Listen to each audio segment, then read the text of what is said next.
Hello everyone!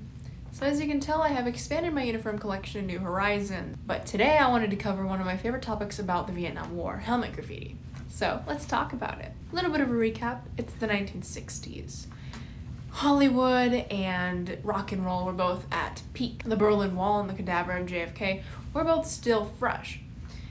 And the sweet scent of total nuclear annihilation hung in the air like the sickly scent of legally, mind you, advertised Marlboros. Also, this was the decade of the Cuban Missile Crisis, so really the Cold War felt hotter than ever. For the American GI though, the Cold War felt not only especially hot, but humid and sweaty and bloody. Also, it stank of napalm and heavily carcinogenic Agent Orange. Side note, I tend to refer to American infantrymen as GI. Now, if you're unfamiliar with this term, it stands for ground infantry, general infantry, or even government issue.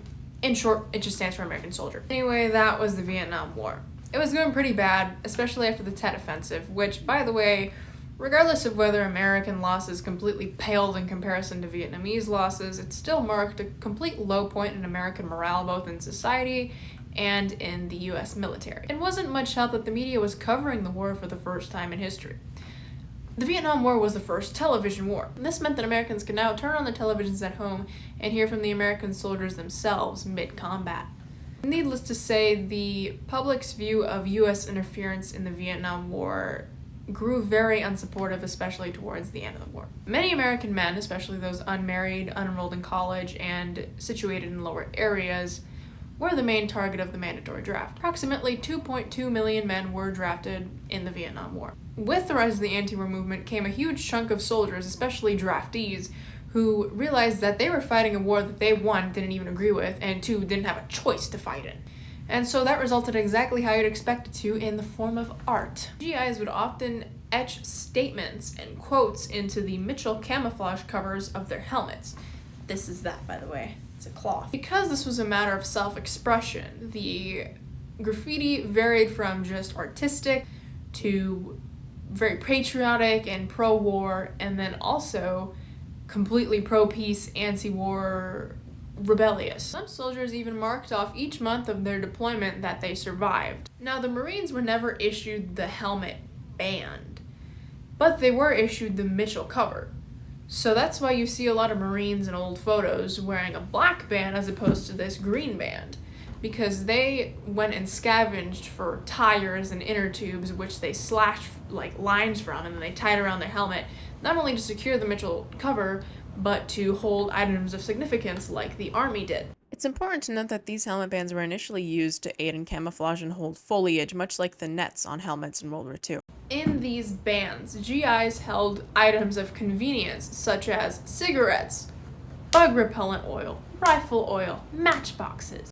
You often saw things such as beads and political buttons along with just regular buttons. Then you also saw field dressings in the helmets, and then you also saw stuff like this. But they didn't hold too much at once, as that much weight on the head proved to be a little bit inconvenient after a while. These additions to the band also impacted camouflage effectiveness, and all these cons added up were just not fun to deal with in active combat. About the playing cards you often see in GI helmets, these were not just statement pieces. They were actual psyops. The Ace of Spades card was commonly carried by American soldiers in the Vietnam War to place onto the bodies of their kills. The Ace of Spades represents death and misfortune. Now, this was used as a psychological warfare tactic against the North Vietnamese, who the Americans thought were very superstitious and would be frightened by it. My helmet is pretty much an exaggerated stereotype, but it isn't necessarily unrealistic in the grand scheme of things. Now, as you can tell right off the bat, there's a 20-pack of Marlboro Reds in the front.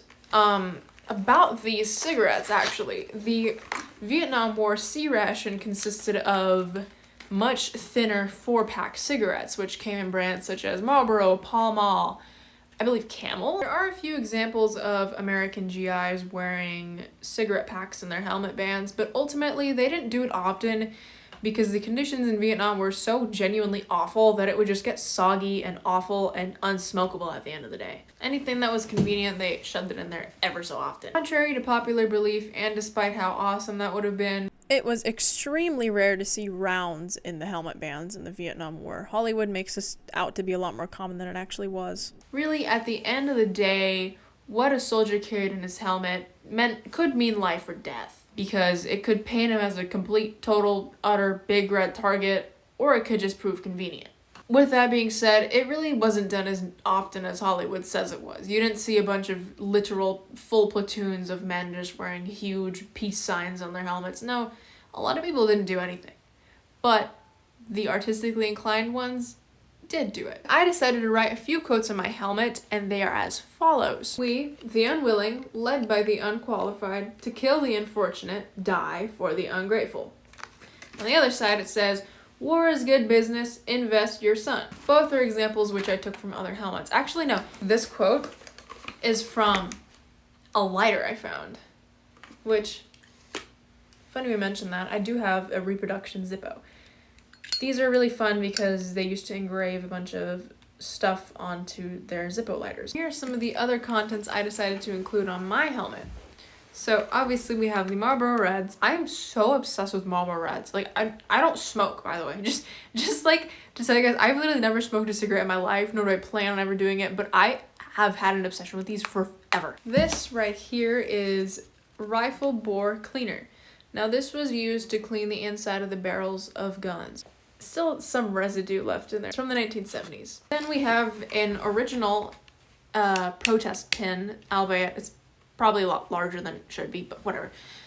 1, 2, 3, 4, we don't want your effing war. Thank you guys so much for watching. Please do consider supporting my Patreon, because every donation makes way for more content in the future. Thank you guys so much for your support already, and stay tuned for my next video.